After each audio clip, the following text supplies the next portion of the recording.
preguntar para que te pregunten?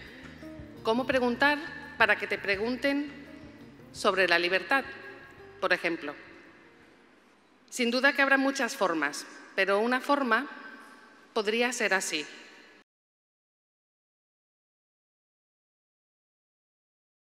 Yo soy escocesa y precisamente quizás por eso odio el ruido de las gaitas. Me persiguen, se te mete en el oído y es casi imposible que se vaya. Turi, turi, turó. Suena la gaita del gaitero que toca contentísimo él a todo pulmón. Pero mirad al pobre niño. Si el ruido de la gaita es una de las cosas más horribles que existen en este mundo, imaginaos despertaros con el ruido de una gaita. Turi, turi, turó. Y la cara del niño diciendo: por favor, déjalo ya, quiero dormir. ¿Tiene derecho el gaitero a tocar? ¿Tiene derecho el niño a dormir? ¿Cuál de los dos derechos es más importante, el del gaitero o el del niño? ¿Por qué? ¿Se te ocurre alguna solución para que tanto el gaitero como el niño puedan hacer lo que quieran? ¿Tiene que haber normas? ¿Quién debe ponerlas? ¿Y cómo podemos hacer que se cumplan? Imaginad que el día anterior el niño despertó al gaitero jugando con una pelota contra la pared. ¿Cambiaría esta información nuestra opinión sobre la escena? ¿Puede todo el mundo hacer lo que le da la gana al mismo tiempo? ¿Y tú qué piensas? Esclavos en oferta, precios nunca vistos. Ha llegado justo hace un rato aquí al recinto ferial un furgón de venta de esclavos. Es un día especial y están de oferta. Está muy bien de precio. Incluso el futbolista, que cuesta 1 millón, ayer mismo lo vendían en 22 millones. Los demás, todos muy asequibles, desde 8 hasta $65 para todos los bolsillos. Si tuvieras que elegir 2 o 3 de los esclavos para llevártelos tú a casa, ¿a cuáles elegirías y por qué? ¿A qué crees que se debe la diferencia de precios? ¿Hay alguna diferencia entre comprarse un perro y comprarse una persona? ¿Podemos ser propietarios de otras personas? ¿Los hijos son propiedad de sus padres? ¿Los padres son propiedad de sus hijos? ¿La esclavitud es mala en sí misma? ¿Por qué? ¿Podría haber un esclavo que tuviera más libertad que una persona libre? ¿Tú eres esclavo o esclava de algo o de alguien? ¿Y tú qué piensas? ¡Ay, pero qué a gustitos está hoy! Me quedaría aquí para siempre, dice una de las prisioneras de esta cárcel. Parece que se lo están pasando casi bien. ¿Puede ser? ¿Por qué estarán en prisión estas mujeres? ¿Qué habrán hecho? ¿Hay personas que no merecen ser libres? ¿Quiénes? ¿Por cuánto tiempo? ¿Y por qué? ¿Para qué crees que sirven las cárceles? ¿Cómo sería la prisión perfecta? ¿Y querrías vivir en ella? Si una prisionera es feliz en prisión y no quiere irse, ¿es más libre que una prisionera que no quiere estar en prisión? ¿Es posible ser feliz sin ser libre? ¿Y tú qué piensas? ¿Te gustaría volar como la niña de la escena? ¿Por qué? ¿A dónde irías? ¿Qué harías? ¿Poder volar te haría más libre? ¿Los patos de la escena son más libres que tú? ¿Te gusta ser un ser humano? ¿O preferirías ser algún otro animal? El que quieras. ¿Cuál? ¿Por qué? Piensa en la criatura más libre que te puedas imaginar. ¿Cómo sería su cuerpo? ¿Y cómo sería su mente? ¿Y tú qué piensas? Tú no entras y tú no sales, dice el guardia de este país amurallado a estos niños. ¿Y por qué? ¿Por qué crees que la niña que está fuera tiene prohibida la entrada al país amurallado? ¿Y por qué crees que el niño tiene prohibida la salida? ¿Quién crees que es más libre? ¿Los que están dentro del país amurallado o los que están fuera? ¿Hay personas que merecen más seguridad que otras? ¿Hay personas que merecen más libertad que otras? Imagínate que tú fueras el guardia.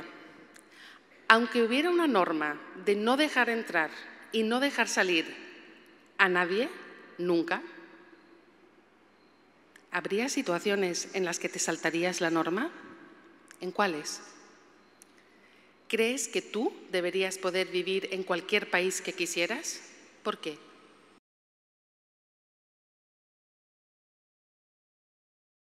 Todas estas imágenes que hemos visto pertenecen al libro Lo que tú quieras, de la serie de filosofía visual para niños de Wanda Ponder, de la que soy autora y que es editada aquí en Argentina por Ediciones Yamiqué. Estas imágenes se usan con niños de todas las edades, desde preescolar hasta universitarios, pasando por primaria, secundaria, en muchos contextos diferentes. Una de las formas más habituales de leer los libros de la serie de filosofía visual para niños sería justamente lo contrario de lo que acabo de hacer. Se toma una sola escena, se observa atentamente, se analiza, se interpreta, se cuestiona, se dialoga y se reflexiona tranquilamente, lentamente, porque la reflexión requiere tiempo y una sola escena da para mucho. Aunque hay muchas preguntas formuladas con palabras, el mecanismo de provocación de preguntas está en la imagen.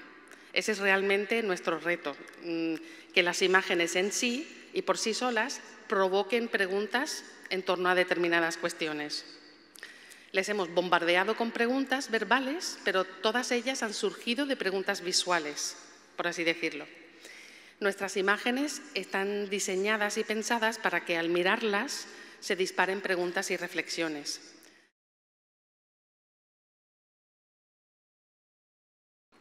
Andrea tenía 11 años y diseñó esta escena sobre la libertad en un taller de libertad. Ha jugado con uno de los muchos elementos que utilizamos en la filosofía visual para provocar preguntas, ¿no? Que es invertir roles. Esto permite introducir sorpresa, asombro y humor como mecanismos para enganchar y hacer pensar sobre la realidad. Y lo consigue muy bien. Esta escena es sobre la propiedad, pero más bien sobre la relación entre la propiedad y la libertad, ¿no? Y el padre les dice a los niños: tiraos por la ventana. Ahora, añade la madre. Ha querido acompañar la escena de preguntas. ¿Todas las personas son propiedad de sus padres? ¿Tienes que obedecer siempre a tus propietarios? Si tus padres te dijeran algo en lo que tú no estás de acuerdo, ¿lo harías? ¿Tenemos que hacer lo que las personas mayores digan? ¿Las personas mayores a quién obedecen? ¿Los adultos tienen que obedecer a las personas más mayores? Aquí han optado por una imagen más simbólica, como disparador de preguntas, con el mundo encarcelado, enjaulado, que funciona también muy bien, ¿no? ¿Quién habrá construido esa jaula? Aquí tenemos una escala de mando. ¿Por qué las madres mandan más que los padres? Pone arriba. Nos pregunta Irene, junto a esta escala de mando con la mascota en la base, seguido por el hijo, la hija, el bebé. Nótese que no es hijo o hija, es el bebé. Y lo que está claro es que manda más que los hijos. Luego viene el padre y luego la madre. Un retrato familiar interesante que no necesariamente corresponde a todas nuestras familias, pero que nos da que pensar, sea como sea la escala de mando en nuestra casa. Quiero reflexionar ahora un poco sobre qué ha pasado aquí, ¿no? Cómo se han generado estas preguntas y estas imágenes preguntonas por parte de los niños. Por un lado, yo creo que lo más importante que hemos hecho y la razón por la que se han generado unas preguntas relevantes y al grano dirigidas es porque simplemente hemos puesto el foco en las preguntas, ni más ni menos. No estamos pensando en las respuestas, estamos pensando solamente en las preguntas. Por un lado, hemos conseguido que entráramos todos en un estado de curiosidad y de necesidad de preguntar, con el foco puesto en la generación de preguntas, en la pregunta como destino, en la pregunta como posible respuesta. Hemos centrado toda nuestra atención en la pregunta. Este es un ejercicio, por lo general, poco habitual. Incluso cuando se decide poner el foco en la pregunta e intentar generar preguntas interesantes, pensar en nuestras propias preguntas como docentes, se suele poner el foco en la pregunta con vistas a las posibilidades de respuesta, con vistas a responderlas. Por lo general, quedarse en la pregunta nos pone muy nerviosos. Luego, a la hora de generar preguntas propias, vemos que cada imagen provoca varios tipos distintos de pregunta. Hay preguntas interpretativas para tratar de comprender la imagen y asegurarse de que se tienen claro todos los matices. Este tipo de pregunta evidentemente es más accesible para los más pequeños. También hay preguntas hipotéticas sobre el mundo de la escena, qué habrá pasado antes, qué podría pasar después, cómo será el mundo donde esa escena sea posible y en qué se diferencia el mundo ese del nuestro. También hay preguntas experienciales que remiten a nuestra propia experiencia, bien como protagonistas o bien como testigos de situaciones parecidas, y nos remite a querer contarlas también, ¿no? Y luego hay otras preguntas más generales, distanciadas de la imagen, abstractas, filosóficas si queremos, aplicables no solo a la escena ni a nuestra experiencia, sino a todas las demás situaciones similares. Lo más fácil suele ser, y lo natural casi, es empezar por las imágenes que están más pegadas por las preguntas que están más pegadas a la imagen y poco a poco ir distanciándose, ¿no? Como si fuera una especie de zoom para afuera, ¿no? Este foco claro sobre la pregunta en sí, sobre su formulación, sobre su interés intrínseco, sin tratar de contestarlas, eleva a la pregunta a la categoría de un posible fin en sí mismo. La sitúa como elemento de juego y nos propone una relación diferente con las preguntas, en las que no tienen por qué abrumar y mucho menos asustar, y en la que podemos disfrutar de ellas sin la presión de tener respuestas. Esto se aplica tanto a los mediadores como a los niños, ¿no? En general, los mediadores nos preocupa un poco el tema de no tener las respuestas. Pues esto es un ejercicio estupendo para el que esté preocupado a ese nivel, porque no se trata de eso, no va de eso. Entonces, una de las claves para empezar a generar una cultura de la pregunta en el aula es aparentemente sencilla: prestarle atención específica a la pregunta. Pero después de mostraros este ejemplo de cómo preguntar para que te pregunten sobre la libertad, me gustaría volver un momento al título de la conferencia, cómo preguntar para que te pregunten. El título presupone varias cosas. Uno, que hacer preguntas es difícil. Dos, que generar o provocar preguntas es más difícil todavía. Y tres, que es deseable tanto hacer buenas preguntas como generar buenas preguntas. Empecemos por la primera reflexión sobre la calidad de nuestras preguntas, ¿no? Es muy necesario preguntar qué es una pregunta y qué no es una pregunta. Y digo que parece evidente, pero cuando escuchas las preguntas y analizas las preguntas que les llegan a los niños, un porcentaje sorprendente creo que no entrarían en la categoría de pregunta, ¿no? También habría que reflexionar sobre para qué sirven las preguntas y para qué sirve cada pregunta concreta que hacemos. ¿Para qué queremos preguntar a los niños? ¿Qué preguntamos a los niños? ¿Y por qué preguntamos lo que preguntamos a los niños y no preguntamos otras cosas que nunca preguntamos a los niños, ¿no? ¿Por qué hay preguntas que dan miedo? O quizá esta pregunta la podamos reformular. ¿Por qué dan miedo ciertas posibles respuestas a determinadas preguntas?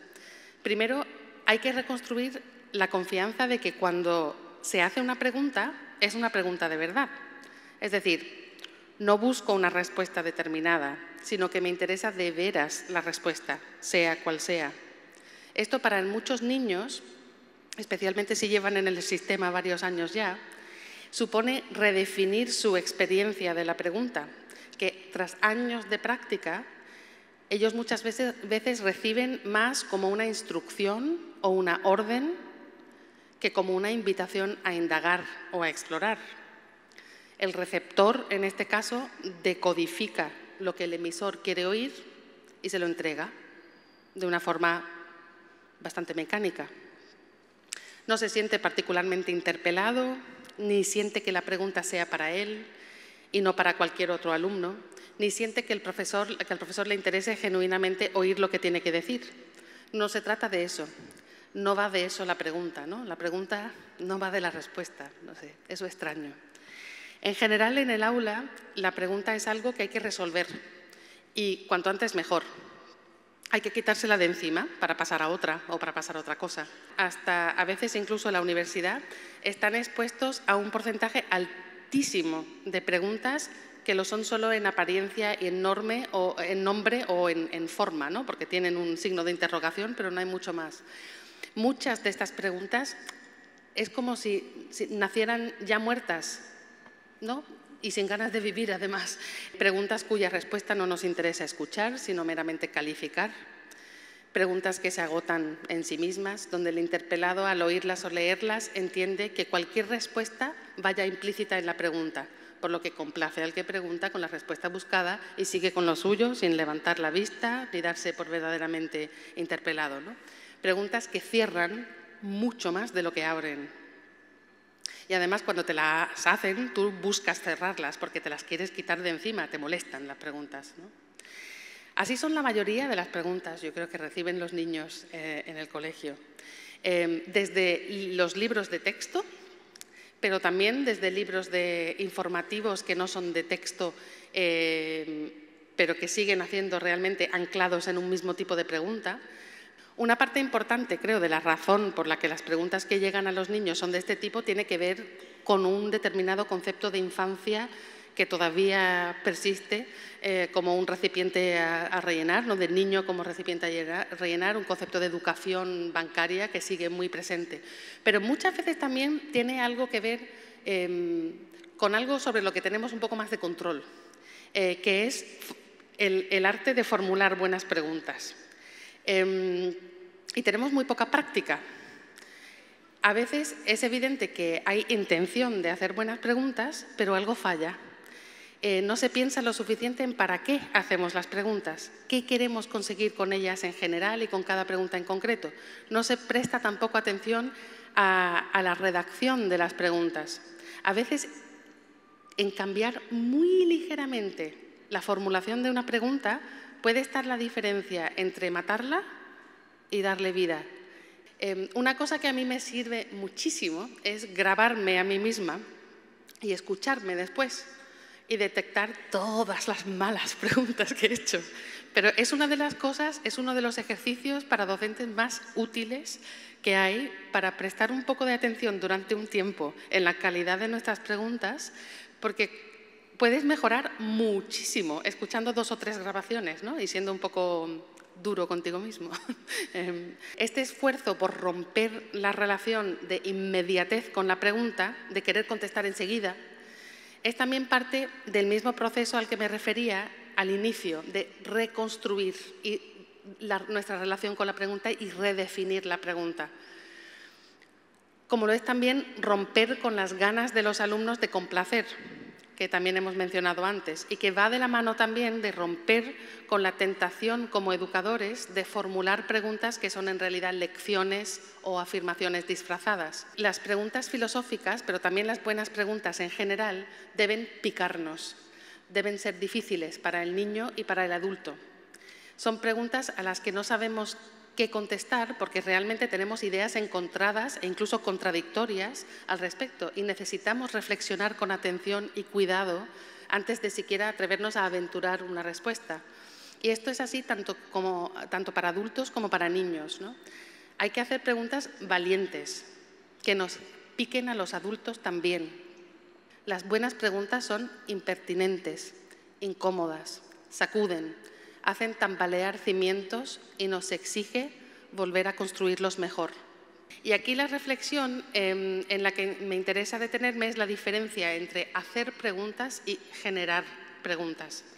Tras haber hablado ahora de lo importante que es hacer buenas preguntas, ahora voy a atreverme a sugerir que hay algo incluso mejor que hacer buenas preguntas y es generar buenas preguntas.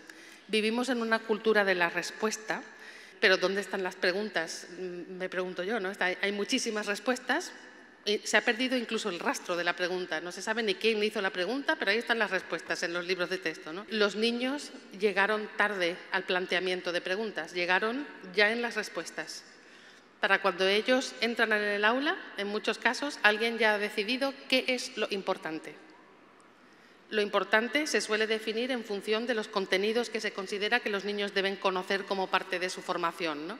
Lo interesante no forma parte realmente de la ecuación, aunque tan a menudo, y de hecho coinciden muchas veces lo importante y lo interesante, pero no se hace desde lo interesante nunca, ¿no? Y yo creo que es fundamental invitar a los niños a la fiesta, que estén ahí desde el principio. Ver qué preguntas tienen ellos, qué les despierta curiosidad, qué les interesa y entusiasma y partir de ahí, ¿no? La vinculación del alumno con una pregunta que ha brotado de sí mismo frente a una que le hayan dado, aunque sea la misma pregunta, la vinculación es muy diferente, ¿no? Además, creo que es muy importante el camino cognitivo que nos lleva a la pregunta en el segundo caso es un camino más seguro, es un camino más comprendido también por el preguntador, ¿no? Y ya llegamos al último punto, que sería un poco cómo crear y sostener una cultura de la pregunta en el aula. Yo creo que para este caso, es fundamental esa distinción entre las preguntas que hacemos o que recibimos y las preguntas que brotan de nosotros. Por lo general, las preguntas en la educación son un medio para un fin. Rara vez se erigen en un fin válido en sí. Es distinto buscar una pregunta que se tiene en pie por sí sola y que vale la pena en sí misma que buscar una pregunta para satisfacer las condiciones de otra persona. Esas otras preguntas, las que brotan de nosotros, seamos niños o seamos adultos, y nos impulsan a una indagación que no se agota en la respuesta que nos pueda dar una persona, sino que va más allá y genera una cadena de preguntas, como decíamos, otra pregunta, y que generan curiosidad profunda, son importantísimas, ¿no?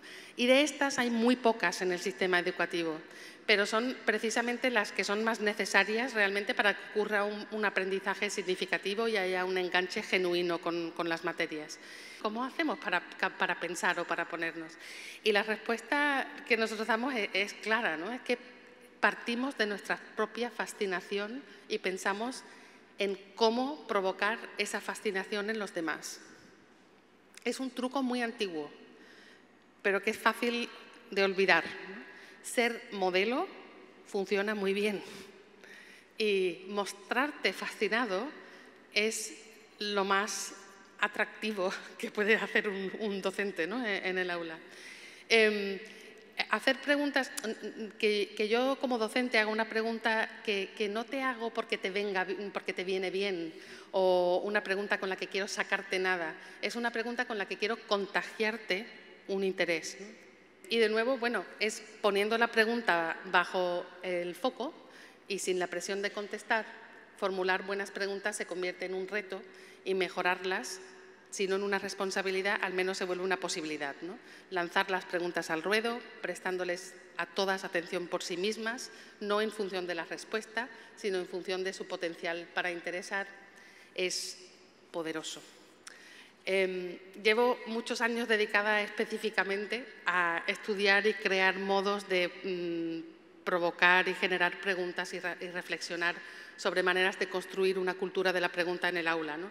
Y como buena experta en preguntas, después de todo este tiempo sigo teniendo muchas más preguntas que respuestas, pero espero que lo que he compartido os haya ayudado a haceros preguntas, por lo menos.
Gracias.